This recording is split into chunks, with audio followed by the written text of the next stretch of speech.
Motorbike ইন্ডাস্ট্রির কালো অধ্যায়, মাইলেজ আর কোয়ালিটির আসল চেহারা। সংক্ষেপে বললাম আজকে কি নিয়ে কথা বলবো। চলেন আমরা বিস্তারিততে প্রবেশ করি। আসসালামু আলাইকুম, আপনারা দেখছেন রিকু ভ্লগস। আজকের ভিডিওটি একটু অন্যরকম হতে যাচ্ছে। আমরা যখন লক্ষ লক্ষ টাকা দিয়ে একটা মোটরসাইকেল কিনি, আমরা কি আসলে শুধু একটা মেশিন কিনি? না, আমরা কিনি একটা ভরসা, একটা স্বপ্ন। কিন্তু কোম্পানিগুলো কি সেই ভরসার মর্যাদা আমাদেরকে দিচ্ছে? আপনার বাইকের ব্রোশারে লেখা ছিল 60 কিলোমিটার মাইলেজ, কিন্তু পাচ্ছেন 35-40।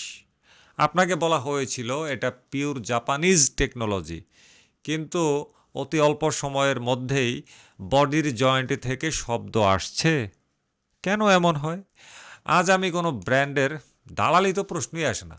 আজ আমি এসেছি ইন্ডাস্ট্রির সেই সব অন্ধকার দিকগুলো নিয়ে কথা বলতে, যা বড় বড় শোরুমের এসি রুমে বসে আপনাকে কখনো বলা হবে না। মনে রাখবেন, এই চ্যানেলের দর্শন একটাই, সত্য সুন্দর আর তোষামত কুৎসিত। চলুন আজ এই তথাকথিত বুলেট প্রুফ মার্কেটিংয়ের মুখোশ একেবারে খুলে আলাদা করে দেই।